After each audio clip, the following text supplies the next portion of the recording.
आप सभी के समक्ष यहाँ पे प्रस्तुत हो सकूँ और अपनी बात रख सकूँ। तो मेरा नाम डॉक्टर प्रियंका जोशी और सर ने जैसे अभी बताया कि मैंने अभी कुछ ही महीने पहले यहाँ भरतपुर में कृषि विज्ञान केंद्र में as a home scientist join किया है। तो आज जिस टॉपिक पे मैं आप लोगों के साथ बात करना चाहती हूँ वो कुछ नया नहीं है, मतलब आप जैसे देख सकते हैं जो लोग पढ़े लिखे हैं वो, कि आज जो हम बात करेंगे वो है विश्व स्तनपान समारोह या सप्ताह का समारोह। अब स्तनपान से आप लोग सब समझते हैं क्या कहना चाह रही हूँ, समझते हैं ना? जो एक बच्चा जब पैदा होता है तो माँ जो अपने बच्चे को दूध पिलाती है, उस प्रक्रिया को हम कहते हैं स्तनपान कराना, ठीक है। और हमें भी हमारी माँ ने करवाया और हम भी अपने बच्चों को करवा रहे हैं और आने वाली पीढ़ी भी यही करेगी। तो ज़रूरत क्या पड़ी कि हम एक विश्व स्तर पर जो है वो स्तनपान सप्ताह समारोह को आयोजित किया, क्यों करें, इसकी क्या ज़रूरत है? ये तो बहुत ही नेचुरल, मतलब बहुत ही प्राकृतिक प्रक्रिया है कि बच्चा पैदा होगा तो माँ दूध पिलाएगी, है ना। बहुत प्राकृतिक प्रक्रिया है, इसमें नया क्या है और इसमें क्यों हमें बात करने की ज़रूरत है? तो बात करने की ज़रूरत इसलिए है कि सही तरीका क्या है, सही सोच क्या है, कि महिलाओं को कौन कौन सी परेशानी आती है इस समय पे। और हमारे बीच में कई सारे पुरुष भी बैठते हैं जो कि शायद इनकी परेशानियों को नहीं समझते होंगे या नज़रअंदाज करते हैं। ऐसा होना सामान्य है, ठीक है। गांव के परिप्रेक्ष्य में मुझे लगता है जब उसे स्तनपान से सुरक्षा दी जाएगी, ठीक है। तो आज का जो हमारा ये दिवस हम जो यहाँ पे मना रहे हैं, जैसे हर साल हम 1 से लेके 7 अगस्त तक, हर साल हम 1 से लेके 7 अगस्त तक जो है विश्व स्तर पर विश्व स्तनपान सप्ताह मनाते हैं। और ये कार्यक्रम मनाने की ज़रूरत क्यों है? इस कार्यक्रम को मनाने की ज़रूरत इसलिए भी है क्योंकि यही एक मौका है, यही 7 दिन हमारे पास है जबकि हम एक माँ के संघर्ष को, एक माँ के प्रेम को और एक माँ के त्याग को जो है सम्मान दे सकें, ठीक है। क्योंकि हम बहुत नॉर्मल तरीके से लेते हैं, सामान्य प्रक्रिया है, सामान्य तरीके से लेते हैं। तो क्यों ज़रूरत है? पहली ज़रूरत तो ये है कि एक माँ जो है वो सम्मान दिया जाना चाहिए। वो हमारे बच्चों के द्वारा हमारे समूह में या हमारे समाज में जितने भी लोग हैं, चाहे मेल फीमेल, चाहे पुरुष है चाहे महिलाएं, आपस में एक दूसरे सम्मान की बात है। बहुत बड़ा आप ये काम कर रहे हैं क्योंकि एक माँ जो है अपने शरीर से एक बच्चे को पैदा करती है, और बहुत बड़ी बात है, ठीक है। अब करना कैसे है? तो जैसे ही बच्चा पैदा होता है, 9 महीने की हमारे हम बोलते हैं कि हमारी जो है वो प्रेगनेंसी या 9 महीने का गर्भावस्था है। जैसे ही बच्चा जब पैदा होता है तो बच्चा पैदा होने के तुरंत 1 घंटे के भीतर, कितने समय बाद? तुरंत 1 घंटे के भीतर जो है हमें उसे माँ का दूध पिलाना है। पर जिनकी डिलीवरी या जिनका बच्चा जो है वो नॉर्मल हो रहा है, मतलब सामान्य तरीके से हो रहा है, और कुछ कुछ लोगों के साथ होता है कि आजकल सी सेक्शन ऑपरेशन से भी बच्चे होते हैं। तो जिस महिला का ऑपरेशन से हो रहा है उसको लगेगा कि भाई मैं तो भी खुद ही सीधा नहीं हो पा रही हूँ, या मैं अभी दर्द में हूँ, मुझे खुद ही होश नहीं है, तो मैं कैसे करूँगी। तो ये जो इस साल जो हमारा थीम है वो ये है कि माँ को हम सुरक्षित और स्वस्थ वातावरण दें, साथ साथ में सहयोग प्रदान करें। अब सहयोग कौन करेगा? आदमी करेगा, उसका अपना, ठीक है। दूसरा जो उसकी माता है, जो उसकी बहन है, जो उसके घर में जो भी और महिलाएं हैं।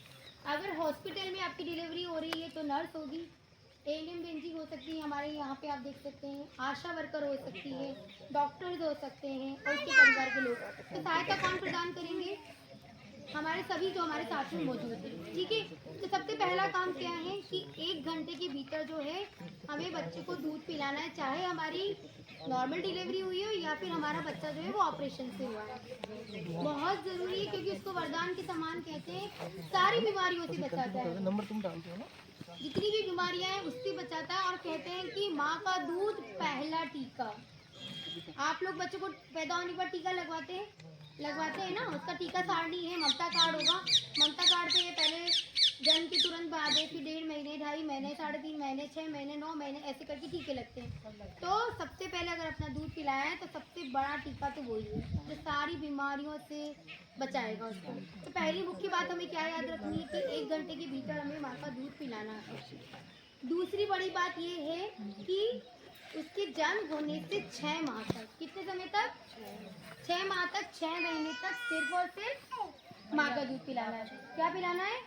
माँ का दूध। अब जैसे गांव में भ्रांति है, कहीं पे भी भ्रांति है कि भाई हम तो जन्म गुट्टी देते हैं, कोई शहद चटाता है, कोई कुछ और चटाएगा, या फिर गर्मी का मौसम है तो कहेंगे बच्चों को प्यास लग रही, पानी पिला दें, या कुछ भी ऊपर से पिला दें, है ना। तो हमें ऊपर से कुछ भी नहीं देना है। जो माँ का दूध है वो पूरा पर्याप्त है। उससे अच्छा वजन बढ़ेगा, अच्छी लंबाई बढ़ेगी, अच्छा वृद्धि और विकास होगा। ठीक है, अब लंबाई और विकास तो हम देख पाते हैं अपनी आंखों से, पर उसका जो मानसिक विकास है, जो दिमाग का विकास हो रहा है ना, जो मस्तिष्क का विकास है, वो भी बहुत अच्छी तरीके से होगा। कैसे? माँ के दूध से।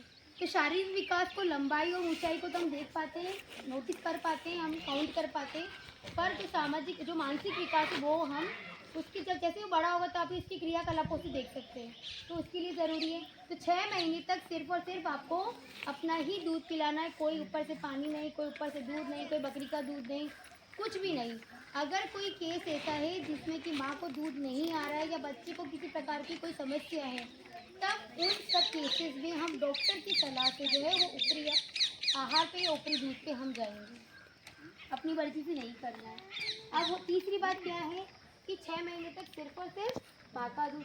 6 महीने के बाद हमें क्या करना है कि आपको ऊपरी आहार चालू करना है। ठीक है, अब उसकी ज़रूरत क्यों है? 6 महीने क्यों हम कह रहे हैं कि 6 महीने के बाद ही हमें ऊपरी आहार देना है? क्यों, कोई बता पाएगा? छोटा बच्चा जब पैदा होता है तो लेटा रहता है, 6 महीने में क्या क्या करता है वो?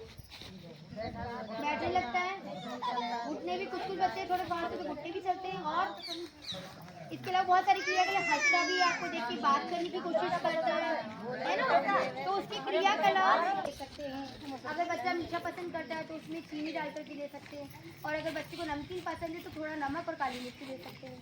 ठीक है, तो ये हमें करना है। जैसे जैसे बच्चा बड़ा होगा वैसे वैसे आपको आहार भी बढ़ाना है, उसकी मात्रा भी बढ़ानी है। पहले शुरुआत 1 चम्मच से करें, 2 चम्मच, फिर 1/4 कटोरी, फिर आधी कटोरी और फिर 1 कटोरी। और जब बच्चा 1 साल का हो जाए तब हमें आहार कैसा देना है, जो हम अपन खुद अपने घर पे बना रहे हैं, जो आप खा रहे, जो मैं खा रही हूँ, पर मिर्च मसाला कम हो, ये ध्यान हमें रखना पड़ेगा। ठीक है, तो ये तो हो गई आहार की। अब मैं आपको कुछ चित्र दिखाऊंगी, उन चित्रों के माध्यम से हमें ये पता चलेगा कि हमें जब दूध पिलाना है बच्चे को तो हमें कैसे पोजीशन, कैसे उसको पकड़ना है, अपनी गोद में कैसे रखना है, कौन सा भाग उसके शरीर का और हमारे शरीर का टच होना चाहिए, वो भी है ना। सबको दिख रहा है? दिख रहा है चित्र? समझ में आ रहा है? एक माँ है जो अपने बच्चे को दूध पिला रही है। अब बच्चे को हमें पकड़ना कैसे या रखना कैसे है? ठीक है, आप जो है यहाँ पे देख सकते हैं कि जो इधर वाला, जो सीधे हाथ की तरफ है, वो सही तरीका है। सही तरीके से बच्चे को आपने पकड़ा है और अपने स्तन के लगाया है। ठीक है, ये बिल्कुल सही तरीका है। इसमें कैसा होगा, बच्चे का मुंह पूरा अच्छे से बड़ा सा खुला हुआ होगा, जो भी निप्पल है उसके आसपास का जो भाग, जिसको काला भाग हम कहते हैं, वो बच्चे के पूरा मुंह में आना चाहिए। ये बहुत इंपॉर्टेंट है, तो इसमें कोई शर्माने वाली बात नहीं है। ठीक है, ये पूरा अच्छे से जब मुंह में जाएगा तभी वो अच्छे से पेट भर के दूध पिएगा।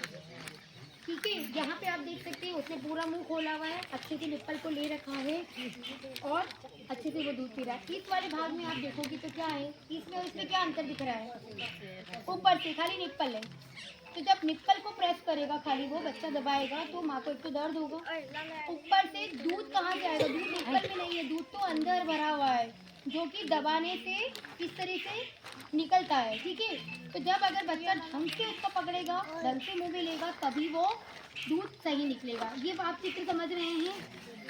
तो जिन भी माता बहनों के बच्चे हो गए हैं या जो दादी नानी हैं या जिनके घर में और होने वाले हैं, इन सभी के लिए, जो अभी हमारे सामने जो लड़कियां बैठी हैं, वो भी आप लोगों के लिए भी ज़रूरी है। ठीक है, आप लोगों के लिए भी ज़रूरी है कि आप इसको सही तरीके से करें, इसमें कोई शर्माने वाली बात नहीं है। ठीक है, क्योंकि इससे समस्याएं होती है और बहुत समस्याएं होती है कई माताओं बहनों को। ठीक है, दूसरा चित्र है वो भी आप देख सकते हैं, उसमें सही और गलत का निशान लग रहा है, दिख रहा है? ये सही है। यहाँ पे भी आप देख सकते हैं कि वो पूरा से चौड़ा मुंह खोला हुआ है और अच्छे से कर रहा है, तो जब वो अच्छे से लेगा तो वो दूध ज़्यादा निकलेगा और उसका पेट अच्छे से भरेगा। यहाँ वाले केस में प्रॉपर दूध नहीं निकलेगा। सबको समझ आ रहा है?